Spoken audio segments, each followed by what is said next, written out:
Mengenai ICOR itu memang kita masih relatif tinggi di angka sedikit di atas 6. Jadi kalau investasi kita 30% dengan ICOR 6, sederhananya kan 30 dibagi 6, pertumbuhan kita 5%.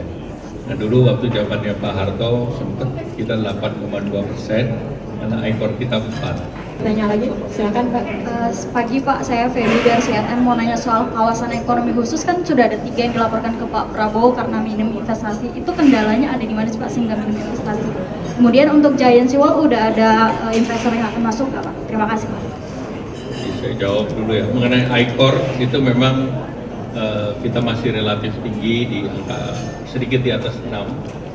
Jadi kalau investasi kita 30% dengan ICOR 6, sederhananya kan 30 dibagi 6, pertumbuhan kita 5%. Nah dulu waktu zamannya Pak Harto sempat kita 8,2%, karena ICOR kita 4. Nah apa yang membedakan ICOR itu adalah investasi itu harus nyambung dengan sektor produktif. Sehingga kalau kita bangun bendungan tentu saluran tersier, sekunder, primernya tersambung sehingga produksi pangan naik. Nah itu salah satu contoh penilaian. Demikian pula saat membangun bandara, kita tahu bandara Kertajati, bandara di Banyuwangi, jumlah pesawatnya, saya jawab yang nanya. Jumlah pesawatnya itu sedikit, karena pre-COVID jumlah pesawat kita 500, post-COVID tinggal 375, karena masalah korporat pada waktu itu, sehingga sekarang demandnya tinggi.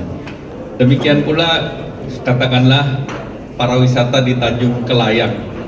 Kalau tidak ada pesawat langsung dari luar negeri ke Tanjung Kelayang dari regional minimal, itu turisme di sana akan terganggu. Kan orang nggak mungkin ke Jakarta dulu baru ke Bangka Belitung atau ke Palembang pun saat sekarang bukan menjadi pintu internasional.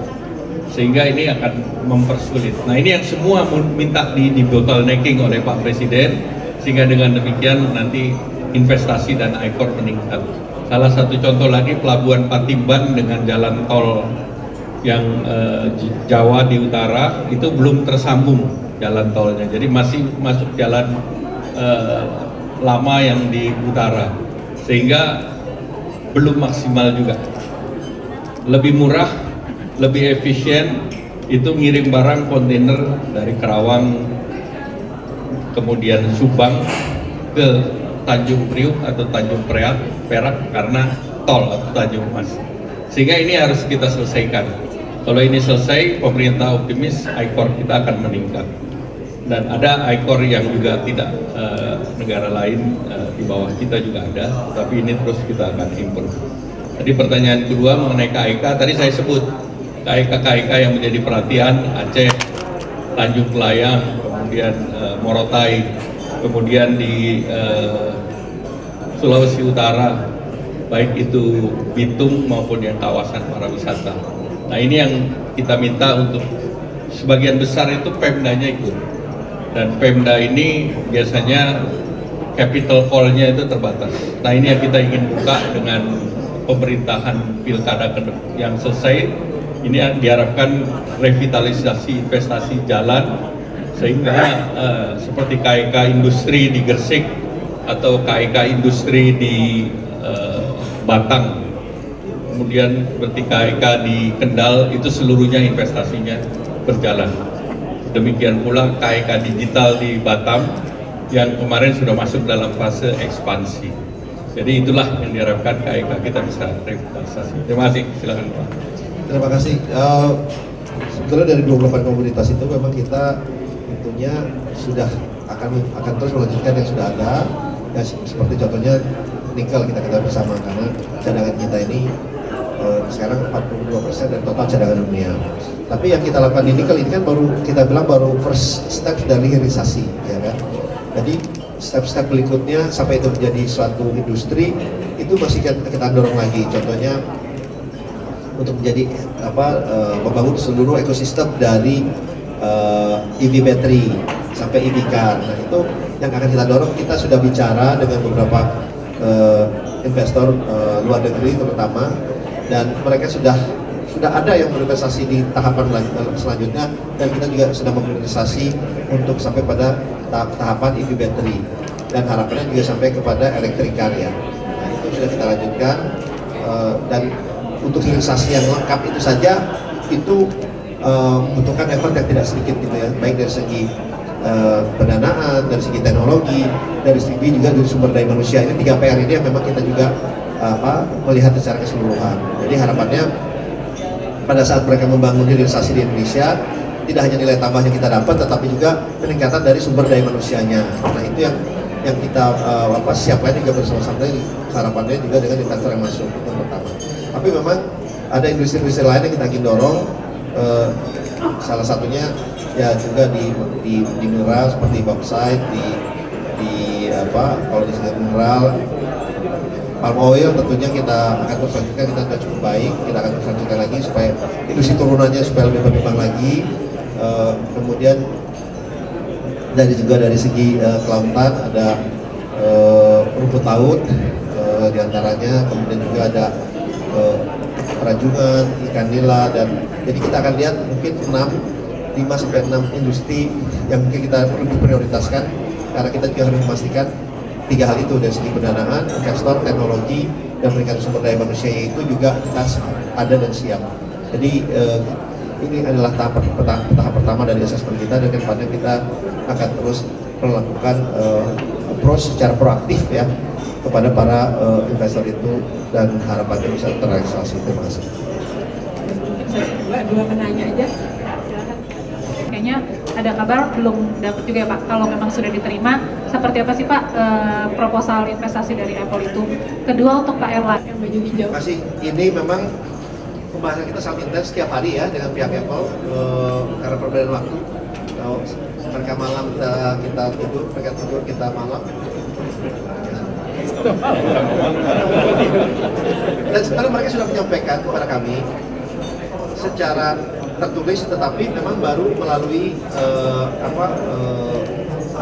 melalui WA-nya dulu poin-poinnya, karena poin-poin itu kita sudah sampaikan juga kepada Kementerian Perindustrian.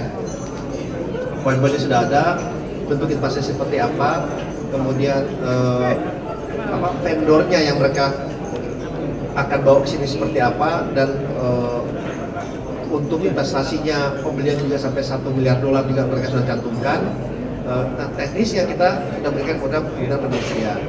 Nah, karena memang ini kita ada fine tuning juga, karena kita ketahui bersama kan mereka juga menginginkan adanya pada saat investasi ini untuk supaya ekosistemnya juga bisa berjalan di sini. Jadi ini udah tinggal fine tuning karena sudah tertulis mereka sudah berikan, tapi perlu ada pembahasan dengan kementerian terkait juga. Jadi kalau komentar itu tidak usah diragukan lagi karena mereka sudah memberikan secara detail, dan harapannya vendornya ini baru vendor pertama yang akan mereka bawa. Jadi masih ada vendor-vendor lain, karena dari satu iPhone 16 aja itu vendornya itu ada 320 vendor.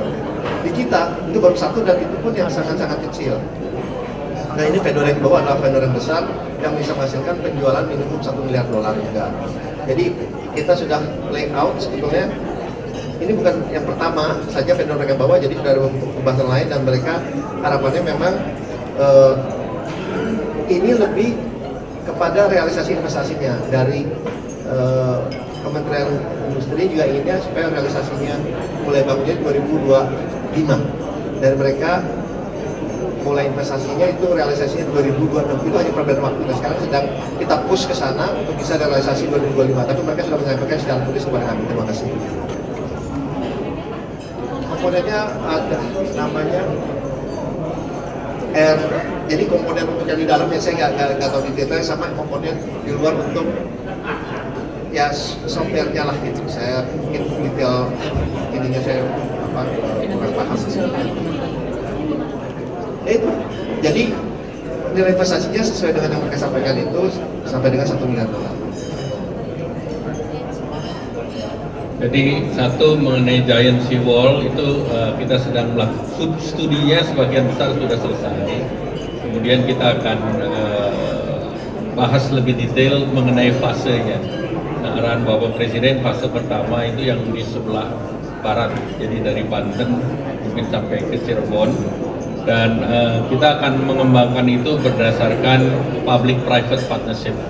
Kemarin sudah dibahas dengan China, dengan Jepang, dan juga dengan beberapa negara lain yang mereka cukup tertarik untuk pengembangan giant seawall. Dan dari pengalaman kita melihat bahwa beberapa negara yang melakukan itu antara lain Korea dan juga Belanda, sehingga mereka juga dilibatkan dalam studi ini. Sehingga tentu ini masih ke depan kita akan persiapkan. Kita kan sudah punya pengalaman dalam public-private partnership. Terus yang kedua terkait dengan PLN, itu kita menandatangani kerjasama untuk small modular reactor, dan itu mengenai feasibility study-nya. Jadi kalau sudah selesai feasibility study baru masuk dalam tahap berikut. Namun dalam pertemuan Bapak Presiden dengan Perancis misalnya, dengan di sela-sela G20 dan APEC, berbagai negara sudah ikut menawarkan, termasuk Perancis, kemudian juga Korea, Jepang, Rusia, China, itu mendorong juga, mereka juga siap untuk memberikan kita untuk pengembangan nuklir. Mungkin cukup. Apa? Kan beberapa perusahaan yang kan sudah mulai menyatakan minat ya Pak. Nanti perdananya kalau tidak pakai nanti mereka akan investasi. Oh. Itu adalah B2B antara PLN dengan investor. Ya, baik, terima kasih.